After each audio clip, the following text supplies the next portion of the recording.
песни, утешители души истини, же бездеси и сја исполняй сокровиште благих и жизни податливи приди, всели се мне очисти на всеки скверни, спаси, блажи души наша. Слава Отцу, Сину и Светому Духу, и нине и присно веки веков. Амин. Господи помилуй, Господи помилуй, Господи помилуй. Молитвами Светого апостола, евангелиста Матеја и сеј святи, Господи помилуй нас, ако си благ и човеколюбец. Амин. Денеска ќе почнеме со втората глава од Евангелието според Матеј и мислам дека има многу интересни работи тука да се кажат. Се надевам дека нема многу да ве уморам, ако случајно ве премногу ќе ми кажат, или ако нешто е неразбирливо, кажете ми, не мора чекате до крај, само да не одведеме разговорот некако многу на страна. Значи, во втората глава, првиот стих почнува вака. И некои од овие стихови се исцепкани со толкување, јас и така ќе ги читам. Вака почнува. Кога Исус се роди во Витлеем јудејски, и веднаш толкувачот вели: Витлеем во превод значи дом на лебот, а Јудеја исповедање. Нека и ние преку исповедањето станеме дом на духовниот леб, вели Теофилакт Охридски. Значи, кога Исус се роди во Витлеем јудејски, во времето на царот Ирод, дојде во Јерусалим мудреци од исток. Значи, за однос на тоа што се вели во времето на царот Ирод. Матеј спомнува за Ирод, за ти да се научиш дека кнезовите и царевите од јудиното колено се прекратиле и неопходно било да дојде Христос. Бидејќи Ирод не бил јудеец, туку идумеец, син на Антипатр од жена арапка. Кога се прекратиле кнезовите, дошло очекувањето на народите, како што пророкувал Јаков. Значи, овде се однесува на пророштвата од Стариот Завет, кој што вела дека Христос ќе дојде, Месијата ќе дојде, кога ќе прекратат кнезовите од јудиното колено. И ова е таков момент. Се нагласува царот, затоа што имало и друг Ирод, кој што бил четвровласник. Затоа Матеј укажува на царското достоинство, за да нема забуна за кој Ирод се работи. Тоа го вели светот Теофилакт Охридски. Ете, дојдоа во Јерусалим мудреци. Сега, во однос на зборчето мудреци, мора да се каже дека изворно не стои зборот мудрец, него стои зборот маг, односно маги во множина, на црковнословенски преведено како волхви. Од зборот маг е денеска зборот, нели, магија, магионичар, магиепсник, но не станувало збор за магионичари, туку со тој збор се означувале учени луѓе или жреци, некаква свештеничка служба, да кажем, во тие нивни лажни вери, меѓутоа сепак имале таква нека функција на свештеничка и тоа зборам за самиот збор, што значи маги. И биле секако учени. И затоа нека не биде чудно што толкувачите го потребуваат зборот маги наместо мудреци. Затоа што толковниот превод на зборот маги е тоа, мудри луѓе од исток.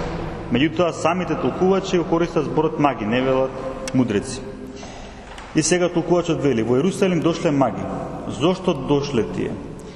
Тие дошле за осуда на јудејците, бидејќи што магите, кои што се луѓе идолопоклоници, поверувале, тогаш што останува како оправдание за јудејците кои не поверувале.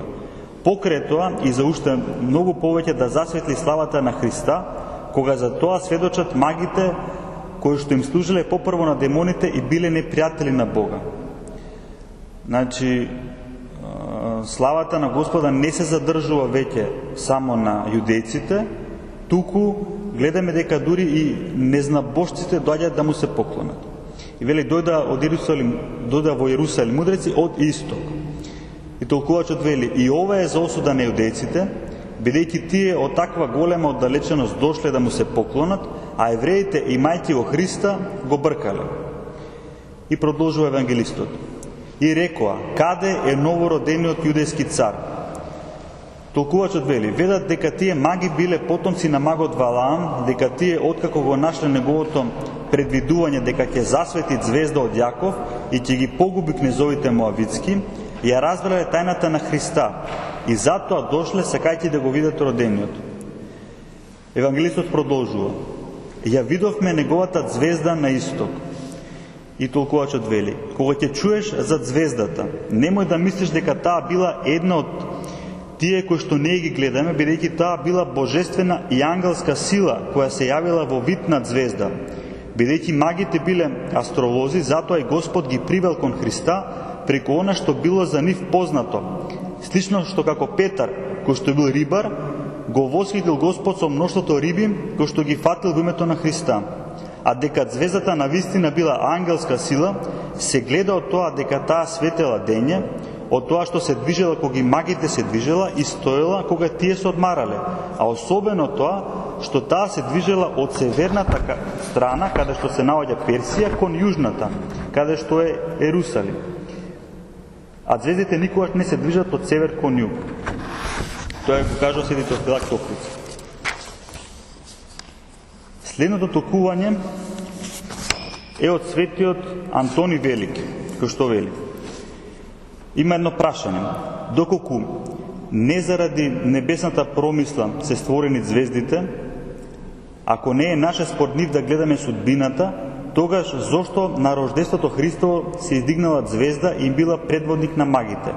И како тие разбрале дека тоа е царска звезда и тргнале на патување да му дадат чест на детето, поучуване од звездата? Значи, тука светот Антони Велики се осврнува на тоа дека имало суеверија или верување кај луѓето, а и до ден денес има, дека звездите имаат некаква врска со човечката судбина. И велат: ете, звездата и Христос го предвести, значи стварно звездите имаат некаква функција. Сега, светиот Антони одговара, вели: божествениот евангелист, заради самарјаните и садукеите кои не го примаат постоењето на ангелите, прекрасниот изглед на ангел го нарекол звезда. Така, почитувањето на звездата со тоа што се пренесува на Христа и ги одведува луѓето од заблудите на многобожството, со тоа што како звезда поставил ангел за предводник на поклонението. Магите инаку не би се поттикнале за поклонение на Христа како на нешто што не е од нивната вера, па нивното служење, да кажеме жречко, ќе се покажало немотно и нецврсто. Халдејците, заблудувајќи се себе си во врска со звездите, го почувствувале раѓањето на Бога, заблудувајќи се мисли дека они живееле во такви суеверија. Го почувствувале раѓањето на Бога, кој им дал основа на звездите и им го востановил редот. Тие намислиле да му се помолат на избавителот од заблуди и тие самите дошле како благовесници, кои први во земјите проповедаат за доаѓањето на Богочовекот. Тие се послушни на пророштвото на великиот Исаија, кој возгласува: младенец ни се роди, син и ни се даде, и ќе го наречат ангел на великиот совет, чуден советник, Бог крепок, владетел, кнез на мирот, татко на идниот век. Тоа било 500 години претходно проречено од богогласниот пророк и предадено в сушност не на оние што слушале учејќи се од законот и пророците, тоа се неразумните јудејци, за тие да напредуваат во верата. Тоа била не звезда,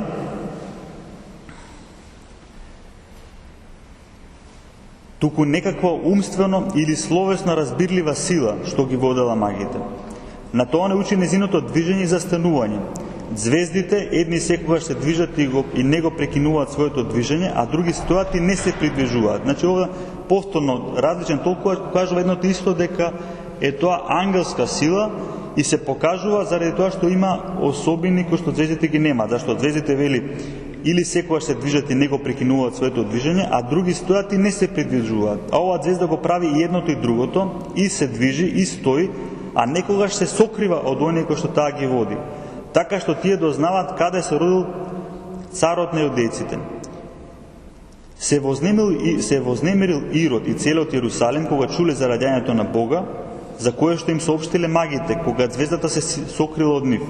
А кога звездата пак се појавила, таа застанала над пештерата каде што бил младенецот, како што вели Матеј. Доколку звездата се јавила не на начин разбилив за умот, тогаш Ерусалим немаше да се потресе од магите, а Ирод немаше да се разгневи слушајќи за царот. Доколку звездата, значи доколку се работела за некаков природен феномен, никој немало да се вознемири. Меѓутоа, кога се работи за нешто што очигледно не е според законите на природата, тоа предизвикува вознемиреност. И сега, вика, доколку звездата не се јавела како некоја за умот разбирлива сила, тогаш таа не би се јавила како слуга на оној кој што се родил. Вели, и сега кај царевите се извршува бичот, кога некој, тоа сега нормално се други времења, кај некои луѓе кои се повикани кај царот, тогаш ги примаат внатре во дворецот и ги остават да чекаат покрај вратата додека на царот не му биде кажано дека се дојдени. А потоа слугата доаѓа пак и оди пред нив кон тронот на царот. Под видливата звезда го разбираме ангелот водач на земите. А ако вам ви се чини дека звездата попрво е светилка, во смисла обична светилка, тогаш кажете ми доколку е светилка, каква е таа, каде е таа да се движи посреде небото. На каков град или село или на каква куќа таа звезда ќе укаже точно, нека покажат. Бидејќи звездите во однос на сончето се помали како луче во однос на слонот, ова се мисли нели од наша перспектива, Божјата звезда во однос на градот е најдобар случај како комарец према камила. Се мисли дека е многу далеко и не може да укаже ништо конкретно. Дури и во некој голем град, кога е во голем град, никој не знае која звезда го проповеда височеството на царот на светилките, тогаш како може мала звезда да укаже на пештера? Доколку тоа не бил ангел, како што велат, кој го завршил земниот пат и го продал величието,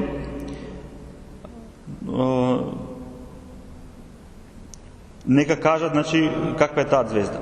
Нека молчат, вели, лишените од дум, кои мислат дека, овде сега се осврнува на трета една тема, за оние луѓе кои што мислат дека при раѓањето на секој човек се појавува нова звезда на небото. Такво суеверие постоело некој пат, може и сега се држи тоа суеверие. Овие работи, иако вака звучат некако можеби далечни од нас, не се толку далечни, затоа што, например, астролозија и верба во тоа дека звездите одредуваат судбината и денеска постои. Денеска луѓе отвараат и читат хороскоп. Тоа е тоа, значи дека мислат дека звездите како се поставени им зависи нешто во животот, што е тешка заблуда. Тоа го имало и тогаш, и светите отци тогаш пишувале, меѓутоа и до ден се задржало. А ова верување не е задржано барем некај нас. И сега сепак светот Антони се осврнува на тоа, вели. Лишени се од ум оние кои што мислат дека со раѓањето на некој човек засветлува нова звезда. Тие се хулители, тие бладаат дека звездата умира заедно со смртта на човекот. А кога во светот имало само двајца, Адам и Ева, небото пак било полно со звезди. А кога при потопот загинала целата природа која што имала душа, а бил зачуван само богогласникот Ное, не слегле звездите од небото, заедно со потонатите во водата, и тие никако не се отклониле од својот поредок. Значи ова го одговара на тие кои што така сметале. И значи мудреците му доаѓаат кај царот Ирод и му велат каде е новородениот цар јудејски, ја видовме неговата звезда на исток и додовме да му се поклониме. И во однос на тоа дека се вели додовме да му се поклониме, толкувачите велат дека тие маги се чини биле луѓе со голема добродетел. Бидејќи штом тие посакале да се поклонат во туѓа земја, тогаш можеле ли тие да не бидат смели и да не проповедат во Персија? Значи, тие доаѓаат од друго царство и се изложуваат себе си на опасност, затоа што некој може да каже кој сте ви од друго царство, доаѓате тука да го рушите поредокот во ова царство, зборувајќи за нов цар. Значи, тие покажале храброст што отишле незаштитени кај царот Ирод. И вели толкувачо, штом тие имале толку голема храброст, сигурно понатаму и во Персија го проповедале доаѓањето на царот, на небесниот цар. И сега има уште едно толкување, кое што маце ќе го прескокнам дека е многу така тешко и бара доста размислување. Меѓутоа само ќе кажам дека светиот Максим Исповедник вели: природата се обновува, Бог станува човек. И не само што божественото, кое е цврсто и неподвижно, се движи кон подвижното и непостојано, за да престане тоа да се разнесува преку смртноста. Значи, во стариот свет филозофите сметале дека она што е божествено е непроменливо и до ден денес тоа да кажеме важи. А дека она што е променливо е небожествено. Тоа го нарекува тука толкова човечко, непостојано, кое што трае известно време, потоа се растура, се разнесува со смртта. А вели, не само што божественото се движи кон човечкото, туку и човечкото на еден безсемен и надприроден начин израснува во совршено тело за Бог Словото, за да престане да се разнесува, да се разнебитува човекот. И не само тоа, туку и самата звезда која се јавила денски од исток. Значи не само што Бог дошол кон човекот и со тоа на човекот му дал можност да не подлежи на смртност, туку и самата звезда која денски се јавила од исток и ги водела магиите до местото на воплотувањето на Словото, за да го покаже Словото кое на таинствен начин не победува природата, тоа може исто да се свати во преносна смисла, дека Словото на законот и пророците може да го замислиме како да е звезда. Значи, она што е Стариот Завет, е една звезда која што ни укажува на воплотениот Бог Слово. Значи, кажува толкувачот Светиот Максим Исповедник дека во преносна смисла звездата е како Светото писмо, тогаш мислело на Стариот Завет, ние ќе кажеме денеска и на Новиот Завет, која што нас, кога ја следиме, не носи до средба до Бога, до познание на Бога. Следниот стих од Евангелието вели: штом го чу тоа царот Ирод се вознемири, а и целиот Јерусалим со него. Ирод се вознемирил како другоплеменик, бидејќи се плашал за својата царска власт, затоа што знаел дека не е достоен за неа. Затоа што тој не бил од јудејското племе, туку бил идомеец и него не му припаѓала таа чест и власт и се вознемирил дека сега ќе изгуби. Но зошто јудејците се вознемириле? Заре не требало попрво да се радуваат на тоа што кај нив има цар, на кого сега му се поклонуваат персиските цареви? Но моралната укаженост е навистина безумна работа. Значи, понатаму ќе се навратиме на ова, иако може да звучи сега малце нејасно, но толкувачот вели дека нивната неморалност е тоа што допринела да не размислуваат трезвено, да бидат како безумни.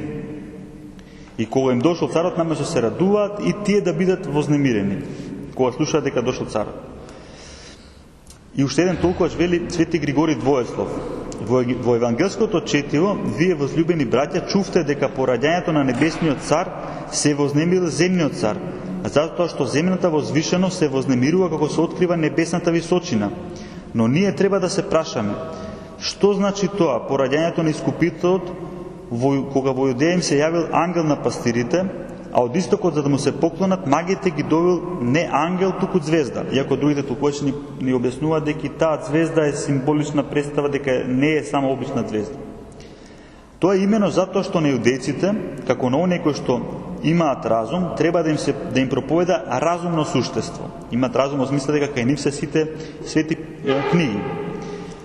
Значи, на нив им проповеда разумно суштество, тоест ангел, а на незнабожците, како на оние кои што не се разумни, им ги приведува кон познание на Господа еден знак. Значи, знак во контекст на Светото писмо има значење и на чудо. Значи, нешто што е вон природниот поредок се нарекува знамение, знак и идентично со чудо. Затоа и преку Павле е кажано: пророштвото е за верните, не за неверните, а чудата се за неверните, не за верните. Значи, оние кои што веќе имаат вера во Бога, кои што се ги познаваат Светите писма, нив не им се потребни чуда, нив Словото Божјо ги поучува, а оние кои што не поверувале, на нив им е потребно да видат нешто што ги надминува природните закони, за да сватат дека тука има посушно нешто, да се приведат кон верата. Следствено, не едните им се дадени пророштва како на верници, а на другите чуда како на неверници. Впечатливо е тоа што за нашиот Искупител, кога бил веќе во полнолетна возраст, проповедаат апостолите, а за малолетниот кој се уште не говори, според устројството на човечкото тело, на незнабожците им возвестуваат звездата, затоа што поредокот на разумот го барал именно тоа. И проповедниците на Господа, кога говорел, да не бидат познати како оние кои говорат, а за Господа, кој се уште не говорел, проповедале немите стихи. Значи, тука друг аспект, исто толкова го согледува ова, кажува дека кога Господ, заради тоа што бил, иако Господ роден како дете и не говорел, тогаш за него проповедаат немите стихи, а кога веќе бил возрастен, за него проповедаат апостолите. Па ги собра сите првосвештеници и книжници на народ и ги праша каде треба да се роди Христос. Учителите на народот биле учени луѓе, слично на оние кои што денеска ги нарекуваме учени или интелектуалци, да кажем. Нив ги прашува по Божиот домострој, за тие да ја исповедаат вистината, па затоа тие се подложени на осуда, бидејќи го распнаа оној кој што претходно го исповедале. Значи Господ така устроил самите јудејци кои што после го распнале Господа првен да исповедаат дека тој треба да се роди во Витлеем јудејски. И така му рекле, тие му рекоа во Витлеем јудејски, затоа што така е напишано преку пророкот, и ти Витлееме земја јудина, по ништо не си помал од јудините началства, зашто од тебе ќе излезе водач кој ќе го паси мојот народ Израелот. За кој пророк станува збор, дека е напишано така? Тој е пророкот Михеј. А Витлеем, бидејќи бил мал град, бил занемаруван. А сега тој станал славен, затоа што од него произлегол Христос. И сега денеска од сите краишта на земјата доаѓа да се поклонат во тоа мало градче Витлеем. Толкувачот понатаму продолжува, вели, добро рекол пророкот, ќе излезе од тебе, а не ќе остане во тебе, бидејќи Христос не е останал во Витлеем, туку излегол од него после раѓањето и најголем дел од животот живеел во Назарет. Јудејците велат дека тоа било предскажано, значи сега има некој друго, да кажеме, предание кај јудејците, кој што е погрешно, кој што мене лично не ми е познато, меѓутоа толкувачот се сврнува на тоа. Јудејците велат дека ова предскажување било за Зоровавел, но јасно е дека тие лажат, затоа што Зоровавел се родил не во Витлеем, туку во Вавилон. И неговото име Зоро значи сем или раѓање, а Вавел е Вавилон. Односно името значи во Вавилон зачнат или во Вавилон роден. А дури и пророштвото јасно ги разобличува, велејќи, потеклото негово е од почетокот, од денот на векот. На кого друг потеклото му од почетокот и од денот на векот, ако не на Христа? Христос имал две потекла, две раѓања. Првото раѓање од почетокот од Отецот, а второто од денот на векот, односно во времето, бидејќи тоа почнало од Богородица и се извршило во времето. Нека кажат јудејците, од почетокот ли произлегол Зоровавел, но тие ништо не може да кажат. Значи јудејците, откако се откажале од Бога, почнале да плетат разни приказни дека тоа не беше Месијата што го чекавме, тие пророштва не се такви, што однесуваат за некој друг, не знам што, и бидејќи тие биле расширени гласини, затоа и светот Теофилак се осврнува на тие гласини. Денеска нам не се непознати. Водачот ќе го пасе мојот народ Израелот. Вели ќе го пасе, а не ќе биде тирани над него. Затоа што другите цареви не се пастири, туку се волци, а Христос е пастирот, како што самиот вели, јас сум добриот пастир. Народ израелски ги нарекува оние кои што поверувале, како од средината на евреите, така и од средината на незнабожците. Бидејќи Израел во превод значи оној што го гледа Бога. Првиот Израел бил Јаков, кој го видел Бога во борба со него.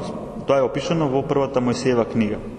Затоа сите кои што го гледат Бога се израелци, дури и ако потекнуваат од незнабожци. Значи, кога вели евангелистот за пророштвото, дека значи ќе го пасе мојот народ Израелот, не мисли на стариот Израел, не јудејскиот народ, него на сите што ќе поверуваат во Бога. Значи, тука сме сега сите нас, кои што иако не потекнуваме од еврејски род, ние сме дел од новиот Израел. И вели дека Израел е оној кој што го гледа Бога, без разлика на неговото телесно потекло.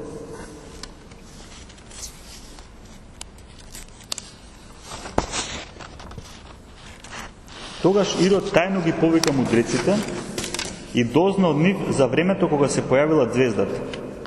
Вели толкувачот, тајно ги повика јудејците, бидејќи тој имал сомнеш дека јудејците можеби ќе се грижат за младенецот и сакаат да го спасат, како оној за кого што се надева дека ќе ги ослободи. Затоа тој тајно ги повикал мудреците и внимателно дознал и испитал, бидејќи звездата им се јавила на мудреците пред да се роди Господ, затоа што ним им предстоело да изгубат многу време во патување, затоа звездата се јавила долго време претходно, за да му се поклонат кога тој ќе биде во пелени.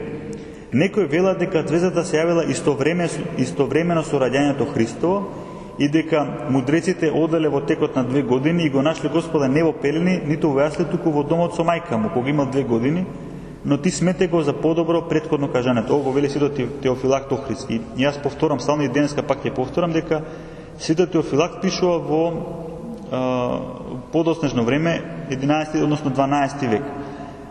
Меѓутоа он не пишува само тоа што самиот го смислил, него тој она што го пишува во најголема мера веќе го пишува другите светители. Дали е тоа најмногу Јован Златоуст, дали е Кирил Александрийски или некој друг, неговите толкувања се сублимати. Затоа кога ќе кажеме Теофилакт Охридски некаде нема да кажеме други толкувачи, не значи дека не се присутни толкувања од други толкувачи, него тие се сублимирани во ова што сега го читаме.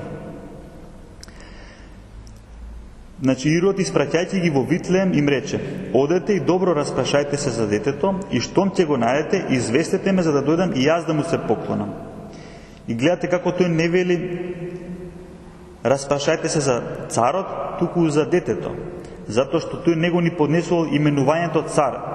И со тоа се покажал колку имал безумство према него, да кажеме лутина према него.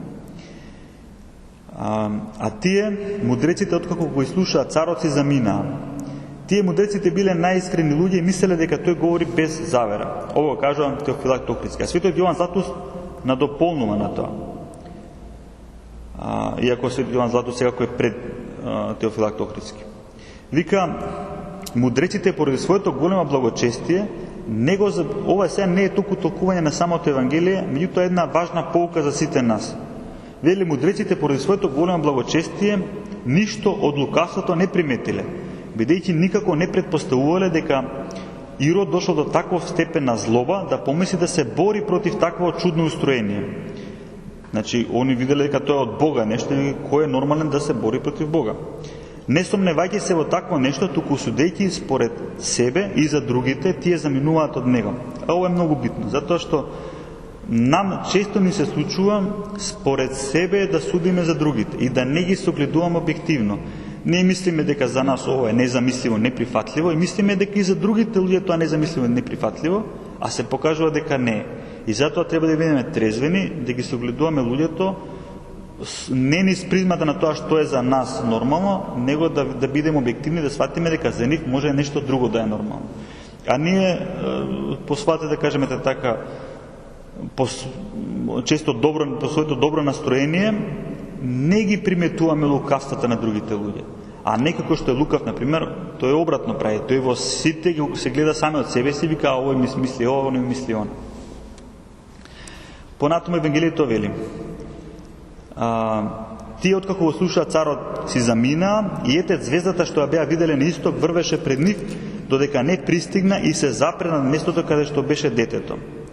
Звездата според Божјот домострој се сокрила за кратко време за тие да ги прашаат јудејците за да се вознемири Ирод, па вестината на тој начин да стане поочигледна. Кога тие излегле од Јерусалим, звездата повторно им се јавила раководејќи ги. Од тука се гледа дека звездата била божествена сила.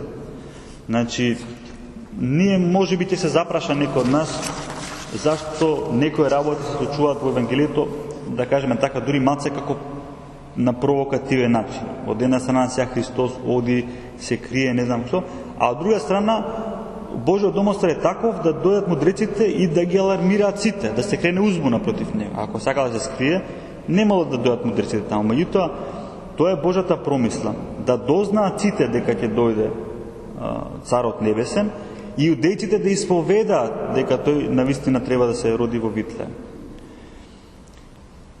Толкувачот вели: за воските тоа што звездата слегла од висините и запрела поблиску до земјата, укажувајќи им го местото.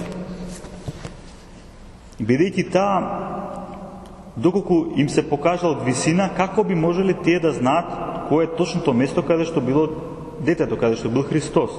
Затоа што звездите со своето сјаење опфаќаат големо пространство.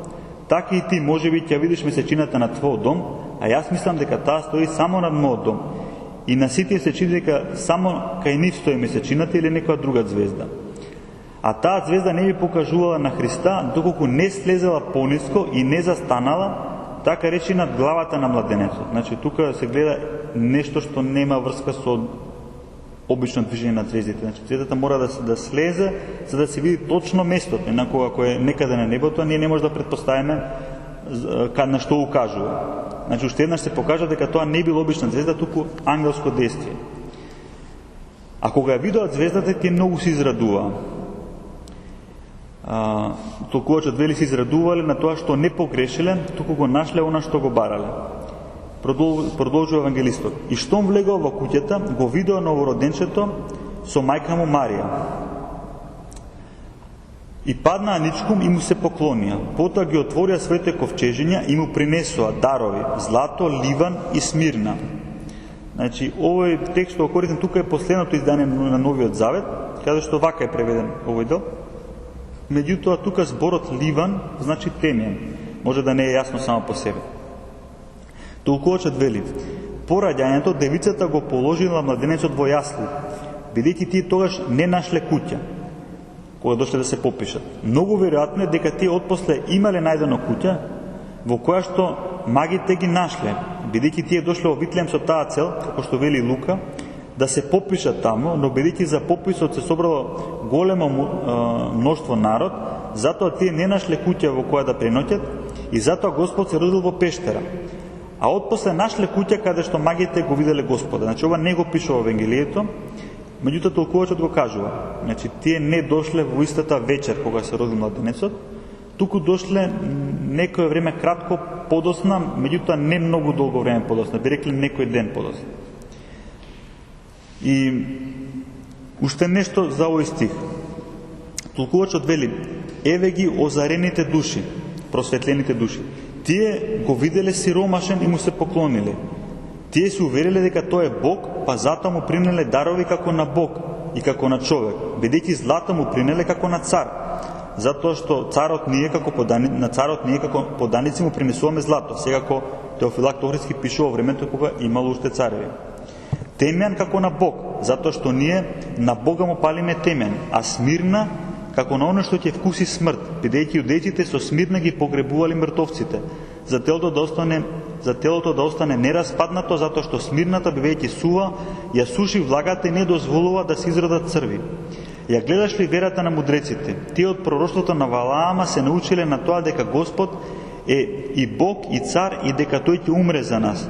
Чуј го тоа пророштво. Легна, почине како лав, а лавот тука го означува царското достоинство, легнувањето значи умирање. Значи, ова е пророштво од книгата Броеви од Стариот Завет. Значи, тие доаѓаат и гледаат едно сиромашно, да кажеме така, семејство и му принесуваат дарови како на цар. Во тоа се чувствува и се гледа дека те биле од Бога просветлени, дека не се застанале само на оно што било од надвор видливо, туку може да го видите оно што стои зад тоа.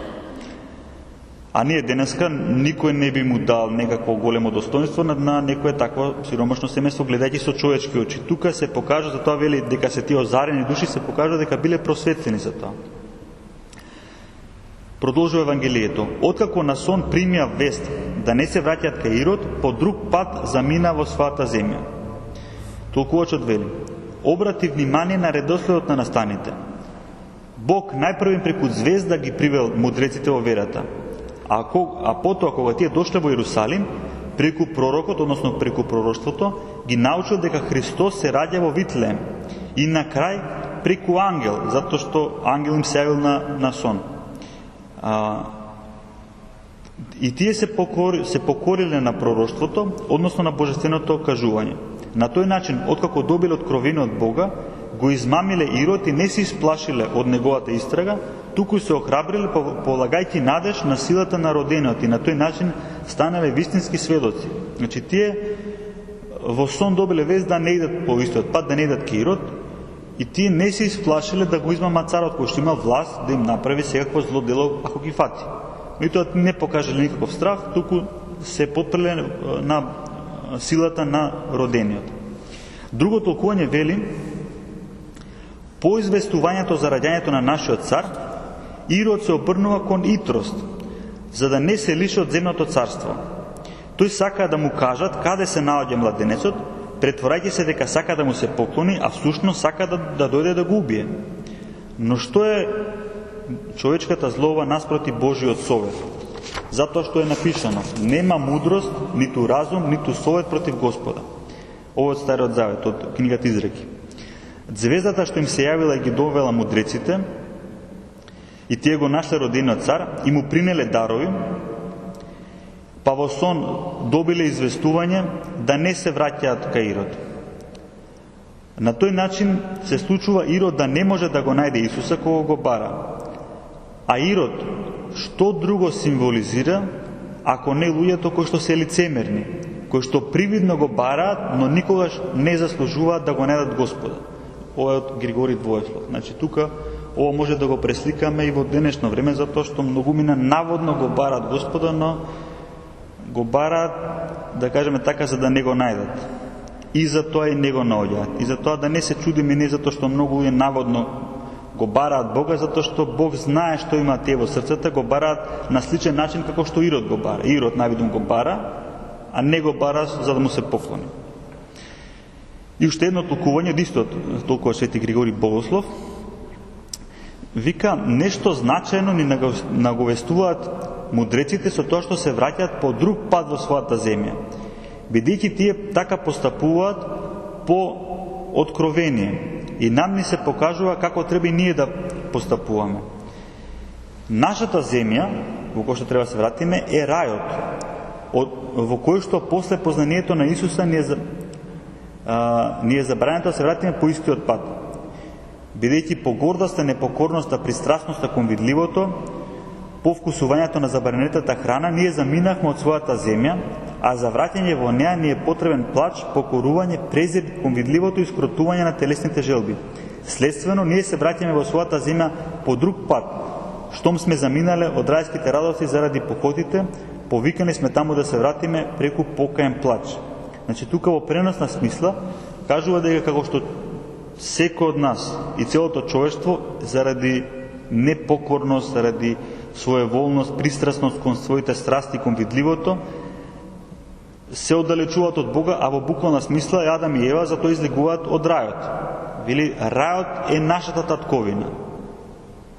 За да се вратиме во нашата татковина, не одиме по истиот пат, што дојдовме туку по друг пат, односно преку плач и покаяние. Евангелистот продолжува: а штом си отидоа тие, ете ангел Господов му се јави на сон на Јосиф и му рече: стани, земи го детето и мајка му, па бегај во Египет и остани таму додека не ти кажам, бидејќи Ирод ќе го бара детето да го погуби. Тука само една мала забелешка, дека кога велиме остани таму додека не ти кажам, изворно е употребен глаголот биди таму додека не ти кажам, иако значењето во контекстот е исто. Но ајде, чисто да знаем, затоа што некаде може да се повтори во толкувањето, ќе се спомне тоа. Тука гледаме зошто Бог допуштил девицата да биде привидно обручена, односно верена. Тука е видно дека веридбата била направена за Јосиф да се грижи за неа, бидејќи тука евангелистот вели, кога ангел му се јави Господов на сон, не вели земја жената твоја, туку земја мајка му. Бидејќи кога сомнежот исчезнал и праведникот се уверил од чудата при раѓањето дека се од Светиот Дух, тој веќе не ја нарекува негова жена. И Господ бега за да поверуваат дека тој е навистина човек, бидејќи доколку тој, наоѓајќи се во рацете на Ирода, не бил убиен, би се покажало дека тој навидум се воплотил. А во Египет бега, значи ова е едно толкување кој што кажува дека уверување дека не е дошол само Господ, дека Исус Христос истовремено и Бог и човек, не е само Бог. Доколку ги покажува само своите Божи својства, ќе кажеме тој е само Бог. Меѓутоа тука покажува и човечко својство, се трга од прогонството. Толкувачот после вели: во Египет бега за да го освети, бидејќи тие две места биле јазбина на секакво зло. Вавилон и Египет. Па така, од една страна Вавилон, од Вавилон Христос примил поклонение преку мудреците, а Египет го осветил со собственото присуство. Гледаме како Господ не доаѓа да ги избегне тие места, туку доаѓа да ги освети, да ги очисти. И вели толкувачот: биди таму, додека не добиеш заповед од Бога. И ние треба ништо да не правиме мимо или без волјата Божја. Значи, како што Јосиф бил во Египет, додека не добил известување па да се врати, така вели толкувачот и ние да се трудиме ништо да не правиме без некакво откровение од Бога. И понатаму исто толкуваш продолжувам: обрати внимание на безумството на човекот кој што сака да ја победи Божјата волја. Се мисли на Ирод. Бидејќи ако родениот не е од Бога, тогаш зошто се плашиш од него? А ако е од Бога, на кој начин мислиш дека ќе го погубиш? И тука стварно се јавува такво безумство. Евангелистот продолжува: откако стана, го зеде детето со мајка му сред ноќ и отиде во Египет. Христос бега од Ирода и ти покажува и тебе да ги, ова е толкувачот, и ти покажува и тебе да ги избегнеш во станијата на телото. Тој заминува во Египет, заповедајќи ти и тебе со подвижнички трудови да ги скротуваш мрежите на страстите и со сеќавањето на гената, да ги прекинеш разгорувањата на телото. Значи, ова е едно толкување во една преносна смисла. Дека ние треба, како што бегал Христос од Ирода, и ние така треба да ги избегнуваме похотите на телото. И како што направил напор да оди сред ноќ во далечна земја, така и ние треба со подвижнички трудови да ги скротуваме мрежите на страстите и со сеќавањето на гената, односно на адскиот пламен, да ги прекинуваме разгорувањата во телото, односно разгорувањата на нашите страсти во телото. Уште едно толкување вели: главната причина заради која што Христос избегал е во тоа што со својот пример тој го оправдал бегството и за нас, бидејќи во времето на прогонство подобре да се избега отколку да дојде до одрекување, бидејќи Петар се одрекол затоа што не сакал да избега, а Јован избегал за да не се одрече. Значи, еве гледаме отците кои што пишувале порани во времето на прогонството, каде што било тоа и доста опипливо дека некој може да биде прогонет и да биде и убиен заради верата или под заканот од разни маки. Толкувачот вели подобро е да избегаме и да не се откажеме од Бога, отколку да се покажуваме храбри дека ќе останеме, па после да се откажеме од Бога кога ќе дојдат маките. Следниот стих од Евангелието вели: и таму остана до смртта на Ирод, за да се исполни реченото од Господа преку пророкот кој вели: од Египет го повикав мојот син. Сега во однос на ова толкување, јудејците велат дека било кажано за народот кој што Мојсей го извел од Египет. Меѓутоа Теофилак Охридски вели: ние одговараме, и за народот е кажано нешто ново, преобразувачко, кое навистина се исполнило во Христа. Потоа, кој е тој син Божи? Дали е тоа народот кој му се поклонува на Велфегор и на разни идоли, или вистинскиот син Божи? Значи, тука кажува дека не е точно сваќањето дека се однесува тоа само на народ кој што излегол од Египет, туку се однесува и буквално на Исуса Христа. Следниот стих вели: тогаш мудреците, тогаш Ирод, гледајќи дека мудреците го надитрија, многу се разгневи и нареди да ги погубат сите деца во Витлеем и по целата негова околина од 2 години и помали, според времето што точно го беше дознал од мудреците. И толкувањето вели: како што Бог го исмеал фараонот преку Мојсеја, така и Ирода го исмеал преку мудреците, бидејќи обајцата и Ирод и фараонот биле дете убици. Фараонот го убивал во Египет еврејските деца од машки пол, а Ирод ги убивал витлеемските деца. Продолжува толкувачот: својот гнев против мудреците Ирод го обрнува против оние кои што не му направиле никаква штета. Но може би ти ќе кажеш зошто? Зошто децата претрпеле неправедност, само за да се обелодени злобата на Ирода. Значи, зашто не се обелоденила на некој друг начин? Значи, слушај, зашто било допуштено да бидат убиени децата? За да се обелодени злобата на Ирода, бидејќи децата не доживеале погибел, туку се удостоиле со маченички венци во Царството Небесно. Бидејќи секој што ќе претрпи какво било зло тука, тоа го трпи или за отпуштање на гревовите, или за преумножување на венците. На сличен начин и тие деца ќе бидат уште повеќе увенчани. Ова ќе го видиме понатаму во друго толкување, но е битно да се знае, некој стварно ќе се запраша зошто Господ допуштил таква сурова работа, стане толку деца да изгинат, за да се покаже нечија злоба. А толкувачот вели, тие деца не се загинати. Тие деца Господ ги примил во своето Царство Небесно. Затоа за нив, уставно кажано, нема штета. Тие направиле една голема жртва. А после кажува толкувачот едно многу битно нешто, кое што секој од нас се соочува со такви прашања, такви дилеми. Вели, а некои вакви битни работи се зацкриени во текстот, навидум тоа се реченици кои што не значат многу, меѓутоа може за нив да се пишуваат цели беседи. Затоа што вели, оно што ќе претрви какво било зло тука, тоа го трпи од две причини, или за отпуштање на гревовите, или за преумножување на венците. Значи, во денешно време имаше еден свештеник во Русија што загина сега пред скоро време, односно беше убиен од Тездан Сесоев, и тој кога дојаше во Македонија велеше, во нашите разговори велеше, мачеништвото не е нешто што припаѓа на минатите векови. И денеска вели, ако некој има многу гревови, најдобар начин му е да пострада маченички. А толкувачот вели, тоа е една причина зашто Господ може да допушти некој да пострада маченички, а другата причина е заради умножување на венците. Затоа што некој ќе се праша, ние ќе читаме во Житијата. Јас лично сум се прашал за тоа, гледаме во Житијата некој кој што невино страда, а Господ некако како да не му ги искратува маките, меѓутоа толкувачот убаво го објаснува. Тоа не е затоа што Господ е суров, туку за умножување на венците во Царството Небесно. Значи, Господ сето тоа го вреднува многу повеќе него што ние мислиме. Сега друг толкувач, а тоа е светот Тихон Задонски, вели: прашуваш што го придвижило беззакониот цар да посака да го убие Христос младенецот? Одговорот е тоа: во Светото писмо читаме дека тој чул од мудреците дека родениот младенец е јудејски цар.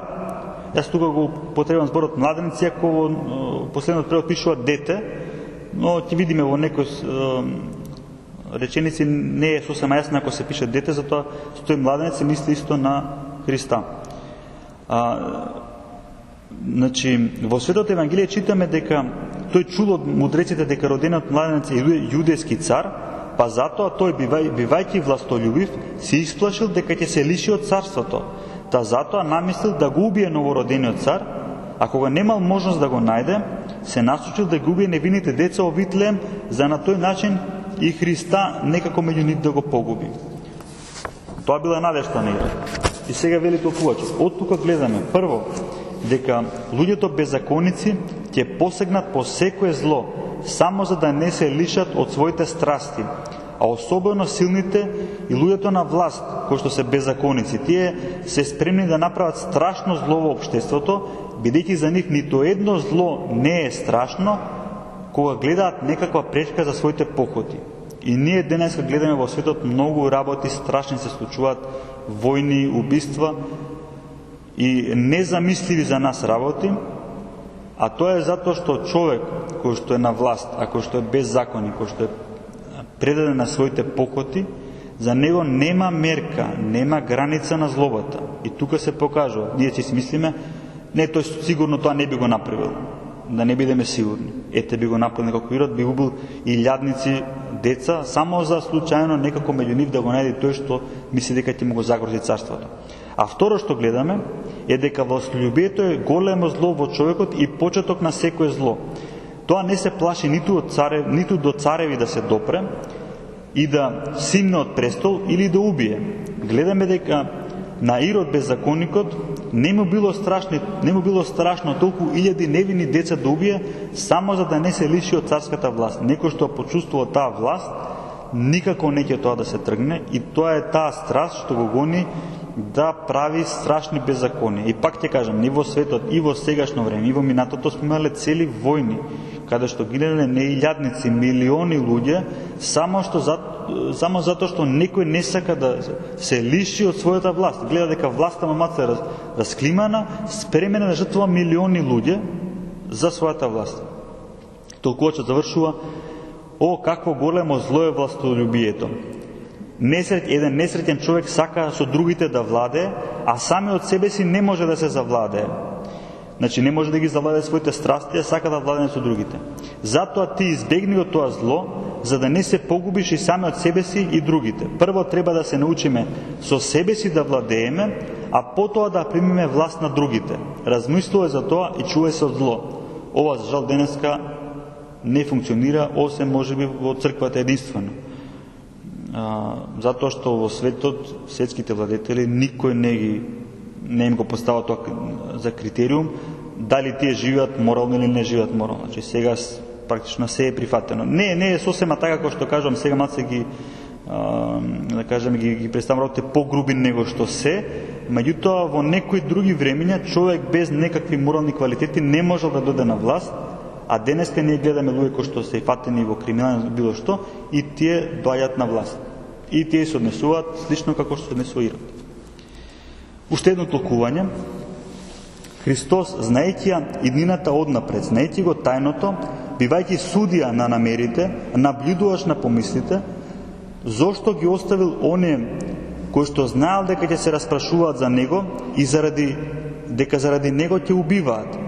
Новородениот цар и цар небесен, зошто тој ги занемарува своите војници заради собствената сигурност? Војници мисли на децата погубени.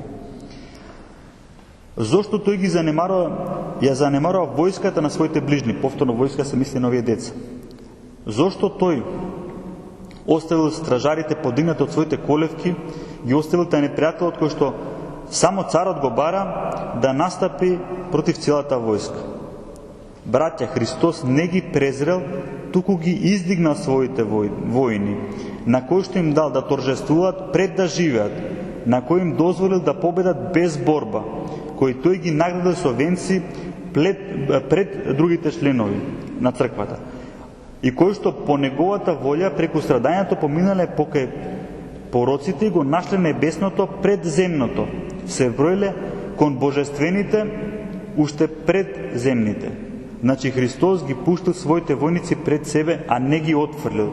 Тој примил својата војска, а не оставил. Ова е Свети Петар Хрисолог. Значи гледате колку поинаква перспектива ни дава светител. Вели, тој веднаш ги всели во небесните наследи овие деца. Не ги отфрли, туку веднаш ги прими. И тие помина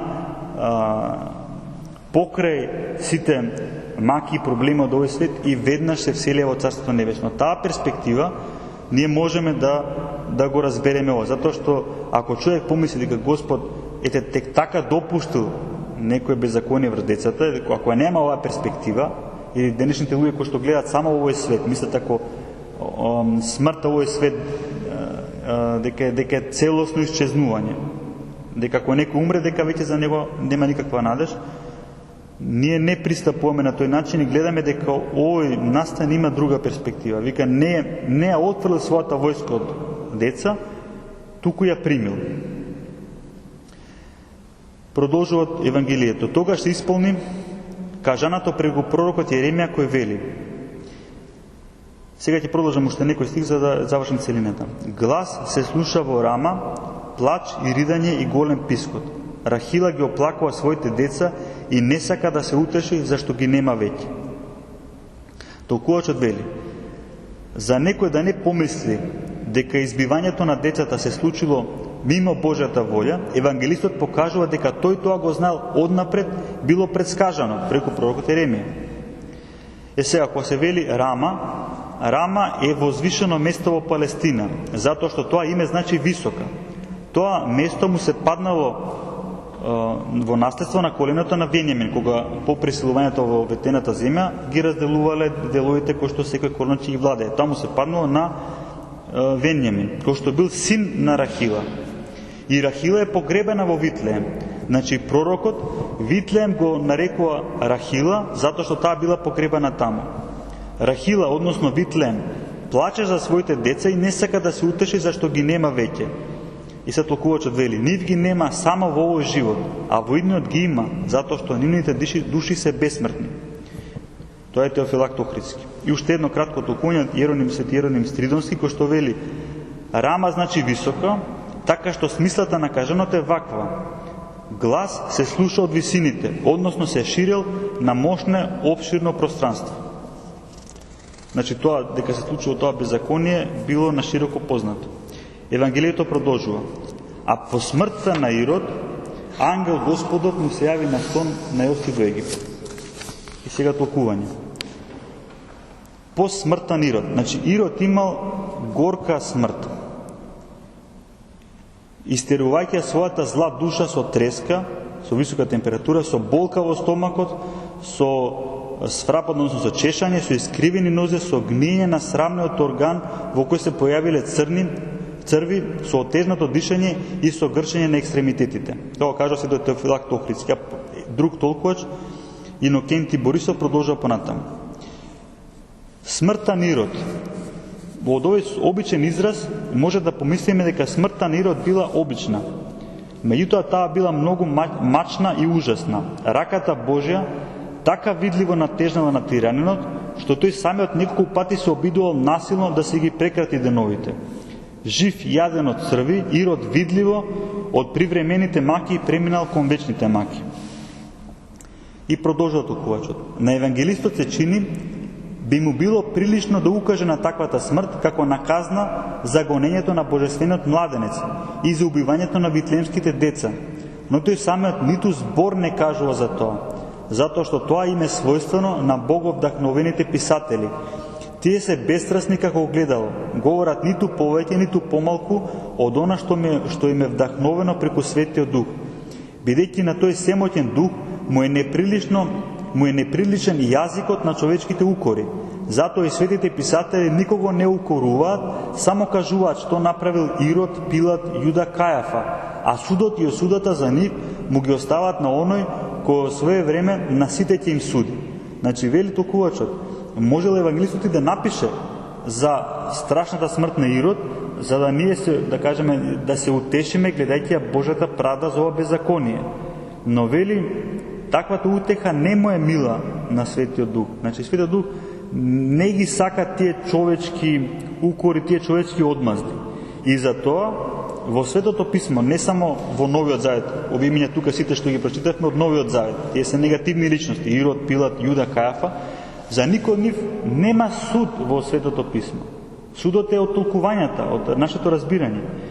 И тоа е многу битно. Ние во денешно време сме навикнати дека ќе читаме вестник и ќе прочитаме што се случило и веднаш пишува кој е крив. И ние знаеме одмah кога да обвинуваме. Кога не пишува, мислиме дека никој не е крив, дека овие сите се добри личности. Сите тие имиња се спомнати во Новиот Завет, значи мора да се добри. Не значи така.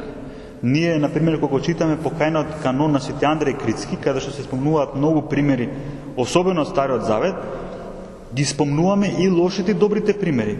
И лошите за да ги избегнуваме, а добрите за да се поучуваме од нив. Значи, треба да знаеме дека не се што пишува во Светото Писмо е за пофалба. Оној кој што така мисли, стварно неразумно го сваќа Светото Писмо. И тука опишува објаснувањето зошто е тоа така, зошто во Светото Писмо многу пати се изоставени тие критики, осуди, укори. Или на Светиот Дух тоа не му е мило. И тој јазик не го користат луѓето што го пишуваат Светото Писмо. Продолжува евангелистот. Му рече, значи му се јави ангел Господов на сон во Јосиф во Египет и му рече: земи го детето и мајка му и оди во Израелевата земја, зашто изумреа оние што бараа душата на детето. Толкувачот вели, не му вели бегај, туку оди, бидејќи веќе немало страв од што да се бега, затоа што изумреле оние кои барале душата на младенецот. И сега толкувачот осврнува на еден еретик, Аполинари, и вели, каде е сега Аполинари, кој вели дека Господ немал човечка душа. Тука тој се разобличува, затоа што во самото Евангелие пишува ја бараат душата на детето. Во разните ереси, еретички учења што се имате јавувано во вековите, има секакви вакви, да кажеме, груби или дури многу попрефинети работи кои што се погрешни. Денеска, например, нас аполинари ништо не значи и тоа сваќање го нема, меѓутоа е останато како сведоштво. Некој тогаш учеле, еретици, дека Господ немал човечка душа, дека има само Божја душа. Смртта на Ирода следела скоро по преселувањето на светото семејство во Египет, бидејќи Спасителот се родил во последната година од владењето на Ирода.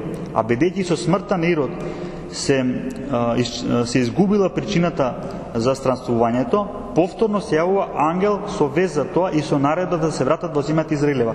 Ова само кратко толкување, дека се смета дека не помина долго време во Египет, туку многу кратко време, 1 година, да кажеме. Друго толкување. Во Светото Евангелие гледаме дека за оние кои што го барале детето Исус за да го убијат е напишано: изумреа оние што бараат душата на детето. Така судот Божи ги стигнува сите оние кои ги злоставуваат и гонат благочестивите.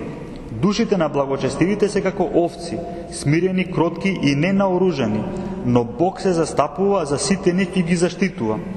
А своеволните и нечестивите ги смирува. Од тука гледаме дека прекрасните Божи судови ги стигнуваат и тие паѓаат во ров онаму каде што не очекуваат. А таа јама која што за благочестивите ја копаат, всушност не приготвуваат сами за себе. Например, така е Авесалом, синот Давидов, барал начин да губие својот свет татко и да завладее со Израелското царство, но наместо тоа нашол погибел за себе. Аман поготвувал бесилка за невинот Мардохеј, но на таа бесилка самиот бил обесен. Фараонот, царот египетски, го гонел Израелот и сакал повторно со своето мачителство да го злоставува, но на себе го познал праведниот суд Божи и потонал во море со сето свое воинство. Сличен суд Божи и сега ги постигнува сите своеволни кои што ги злоставуваат и гонат благочестивите. Ова е една утеха за нас, дека многу пати во овој свет може да се однесуваме како, да кажеме, кротко и благочестиво, да сме изложени на опасности, ненаоружени. Меѓутоа да имаме верба во Бога дека Господ нема да остави некое зло да не надвладе, дека Господ ги заштитува оние кои што се благочестиви. Евангелието продолжува. Тој, Јосиф, откако стана, ги изеде детето и мајка му и дојде во Израелевата земја. Значи се гледа повторно дека вели ги зеде детето и мајка му. Значи тоа е коментар во однос на тоа дека било нивното обручение, нивната веридба била привидна. Но кога чу дека во Јудеја царува Архелај наместо татко му Ирод, се уплаши да оди таму. И откако доби вест на сон, замина во галилејските предели. Толкувачот вели: Ирод оставил 3 синови, Филип, Антип и Архелај. На Архелај му заповедал да биде цар, а на останатите да бидат четворовласници. Јосиф се исплашил да се врати во земјата Израилева, односно во Јудеја, затоа што Архелај бил сличен на својот татко. Антипа е новиот Ирод кој го убил пред течата. А Галилеја не била израелска земја, туку незнабожечка. Затоа јудејците на галилејците гледале со презир, како на мерзост. И уште едно толкување од светот Илари Пиктавски, што вели: по смртта Иродова, Јосиф добива од ангелот заповед да се врати со младенецот и со неговата мајка во Јудеја. Враќајќи се, тој чул дека Архелај, синот на Ирод, царува таму и се уплашил да оди таму. Сепак ангел му се јавил и му кажал да се упати кон Галилеја и тој се населил во пределите на градот Назарет. Јосиф ги представува апостолите, на кои Христос има доверил проповедта. Како што Јосиф после смртта на Ирода, како што Јосиф после смртта на Ирода и на апостолите слично им било заповедано да им проповедат на јудејците, односно на конечно погинатиот народ, откако тој го осудил Господа на страдање. Бидејќи апостолите били испратени кон овците на загубениот дом Израелев, но се исплашиле од владењето на наследеното неверие, тие отстапели се повлекле. Добивајќи во видение заповед, тоест кога го виделе дарот на Светиот Дух, тие се обратиле кон незнабожците и им го принеле Христа кој бил испратен кон јудејците. Им објавил живот и спасение на незнабожците. Значи ова малце сега сваќам дека не е толку доволно јасно од прво слушање, меѓутоа кажувам, Јосиф на символичен начин ги представува апостолите, кои што во смисла дека тој доаѓа во израелската земја, но се плаши од Архелај и се населува во друго, во незнабожечко место во Галилеја. Вели толкувачот, слично и апостолите беа пратени кај израелците, но таму кратко време проповеда и веднаш се отклонија и почнаа да проповедаат низ целиот свет. Патем речено, после убиството на светиот промаченик Стефан, местото каде што се отклониле апостолите за проповед, каде што светиот апостол Павле ги заедно со Варнава ги правеле своите патувања, е Антиохија во денешна Турција. Евангелистот продолжува. Нема уште многу, гледам дека малце подлого е денеска, да кажем, предавање, но уште малку имам. А кога пристигна, се насели во градот наречен Назарет, за да се исполни реченото преку пророците дека ќе се нарече Назареец. И толкувањето вели: како Лука вели дека Господ дошол во Назарет откако поминале 40 денови по раѓањето и откако Симеон го примил, а Матеј тука вели дека тој дошол во Назарет по враќањето од Египет. Значи забележи дека Лука раскажа за она за кое што Матеј премолчал. Како пример ќе го кажам следното: се исполниле 40 денови после раѓањето, а потоа Господ отишол во Назарет. Тоа го вели Лука. Матеј пак зборува за оно што се случило потоа, дека Господ избегал во Египет, а потоа се вратил од Египет во Назарет. Така, тие не си противречат еден на друг. Едниот зборува за враќањето од Витлеем во Назарет, тоа е Лука, а Матеј за враќањето од Египет во Назарет. Значи, многу пати не ќе видиме вакви ситни детали кои што навидом се противречности, но кога ќе видиме толкување, сваќаме дека нема противречност, дека се збори за два различни настани. И продолжува толкувачот, вели: кој пророк зборува за тоа дека, вели, ќе да се исполни реченото преку пророци дека ќе се нарече Назареец. Кој пророк зборува за тоа денес не се наоѓа, бидејќи поради небрежноста на евреите, а и заради постојаните освојувања, многу пророчки книги биле загубени, но можно е тоа пророштво да се предавало кај јудејците незапишано. Назареец значи освештен, бидејќи Христос е свет. Тој правилно бил наречен и Назареец, зашто светиот на Израела, Господ, се нарекува така кај многу пророци, се нарекува свет. Значи, од самото име Назареец не значи само жител на градот, него некој што е свет. Друг толкувач, светот Тихон Зандарски, вели: погледни како едвај се нашло безопасно место за растење на Синот Божи, кој бил странец на земјата. Оној на кого му припаѓа земјата и се што ја исполнува, бега од една во друга земја, и во малото и од сите презирано градче Назарет таму почнува да живее. Така и вистинските христијани, неговите слуги, во овој свет се странци и придојдени, немаат постојан град, туку го бараат оној кој што ќе дојде, според посланието до евреите. Живејќи во туѓа земја, пазејќи се од се, светот и ѓаволот непрекинато ги гонат и се трудат да ги погубат или да ги навредат, затоа што тие не се од овој свет, како што и самиот Христос не е од овој свет, Христос нивниот началник. Значи, кажува дека христијаните каде и да се наоѓаат во овој свет, се како странци. И вели самиот Господ, кој што е Господар и собственик на целата земја, за него не се наоѓа место на земјата. Ова е за нас една утеха, затоа што ќе си кажеме, кога така поживеал Господ, така поживеле апостолите, да знаеме дека тоа е благословено, затоа што човекот по светски начин на размислување си мисли, ако сега не му е убаво овој свет, дека животот му е бесмислен, или дека му е пропаднат, или дека му е промашен. А Господ или не е така. Значи, нашата татковина не е тука ова сега, него нашата татковина е оно што до прва ќе дојди, затоа да не се вознемируваме за работи во овој свет. Малце повеќе ве заморив денеска, нито сега има малце време колку што имате и вие, за некој прашање или некој коментар што се однесува на ова или нешто што е поврзано со ова што случува.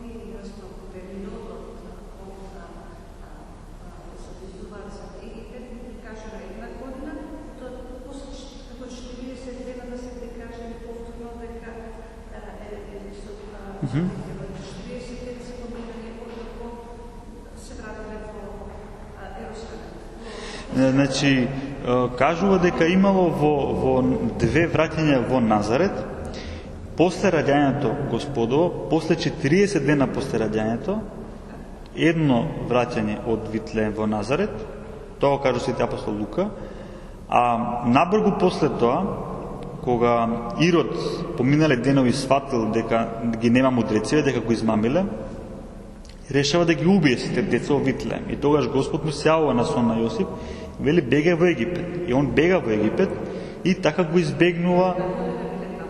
Значи, во колку биле во Назарет, не пишува дека биле една година во Назарет. Него во Назарет биле кратко време, колку што поминало, значи 40 дена ако биле во Витлеем. После дошле во Назарет, биле кратко време, колку што му требало на Ирод да свати дека измамен. Не е тоа една година. Значи, Ирод знаел дека не им треба на мудреците една година да дојдат. Он кога видел дека поминали неколку дена, веќе сватил колку е сат. Извинете за изразот. Значи, а после, кога таму оди во Египет, толкувачот вели дека, бидејќи Христос се родил, историски податок, во последната година од владењето на Ирод, вели дека во Египет не би требало да остане многу долго време, затоа што веќе после една година загинале тие што бараат душата на младенецот. Значи, тоа една година се однесува на престојот во Египет, а не на престојот во Назарет или во Витлеем. Да не ве збуни, има, например, во житијата кај Јустин Поповиќ, кај што, например, житието на празникот Божи, има од различни отци на црквата различни толкувања за овие вакви прашања, да кажам така, условно кажано технички прашања. Колку дена бил вамо, колку месеци, години, и се покажува дека некој пат има и различно мислење кај различни отци на црквата. Она што е многу битно е да сватиме дека тоа различно мислење се однесува на, така да кажеме, технички детали, а не на суштината. Суштината не се менува. Дали останал, да кажеме, кога се вратиле од Витлеем во Назарет, дали таму останале недела дена, 2 месец, година, не знам, година не, ама или во Египет да не останале една година, или пола година, или година и пол, ништо не менува во главната порака на што се кажува. Така што да не се збунуваме ние ако видиме некој пат за некои небитни работи да има различно мислење меѓу толкувачите. Ние прочитавме тука и за битни работи дека има различни изрази. Сега некој што сака да ги толку работите по свој памет, ќе му биде тоа изговор да каже аха, не се конзистентни во кажувањето, еден кажува вака, друг кажува онака. Меѓутоа, некако сака да проникне во духот на кажањето, ќе свати дека нема никакво несогласување. Затоа што, например, не прочитавме дека звездата е ангелска сила, а друг толкова вика, гледате, Господ го сведочат стихиите. Ја кажува звездата ја кажува како да е стихија, како да е природна појава. Меѓутоа, тој што кажува Господ да го сведочат стихиите, го кажува тоа, да кажеме, една поширока смисла. И многу пати толкувачите не застануваат на звездите, него зборат и за земјата, и за морето, по кое што одел Христос и така. Значи, а не кажуваат директно дека звездата била природна стихија, туку само кажуваат дека ете, преку такви природни стихии Господ е сведочен, а дека таа звезда била ангелско дејство, тоа не го спори.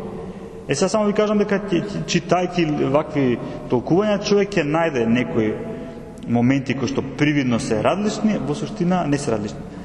А може да се најде негде кај што има разлика во толкувањата и тоа е нешто кое што ни оставено, да кажеме, за нас, за нашето истражување. Нели, веќе спомнавме дека и самиот свети Јован Златоуст не очекува дека тој се ќе ни каже, него тој не изложува нешто што е најбитно, а вели, од ова може да извлечете уште поголема поука, ако сакате да се внесете. И за овие делови што ги прочитав, има многу други поуки, и тоа, ете, за да некако ставиме ние некаква рамка, да не бидат премногу долги предавања, сепак да се поминува некој дел од Евангелието, не ги кажуваме сите. Кажуваме само еден дел, да ни се разјаснат дел од работата.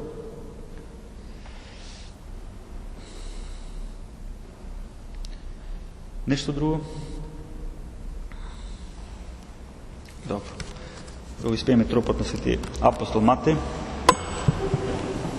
Усрдно од митници, зашему владице Христу, јавошу се на земни человеком, на благосто му последовав, апостол избрани јавил се и благовестник Евангелија селени велегласен. Сега радиш им честную памет Твою, на Те Богоглаголиве, моли милостива го Бога, да грехов оставление подаш душам нашим. Слава Отцу и Сину и Светому Духу, и ныне и присно и веки веков. Амин. Господи помилуј, Господи помилуј, Господи помилуј. Господи помоли Ти да свет апостол Матеј на сите свети, помилуј ни, спаси не, како благе човеколюбец. Амин.